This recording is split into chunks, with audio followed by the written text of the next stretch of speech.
Kumusta ka na? Sana okay ka kapag natanggap mo itong sulat na to. Yung mga kasamahan mo, kumusta na dyan? Edwin, may pagtatapat sana ako sa'yo eh. Sana maintindihan mo ko. Dahil sa tagal ng paghihintay, nahulog na ang kalooban ko sa isang matyagang naliligaw sa akin. Nagpakasal na kami. Patawarin mo ako.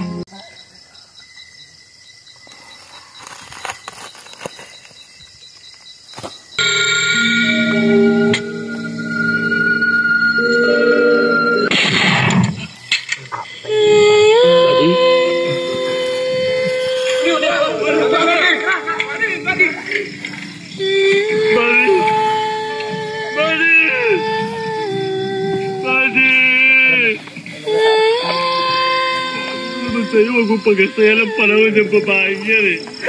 Kwenta-kwenta yung babaeng yan eh. Kung hindi ka dahil niloko, hindi ka dahil namatay.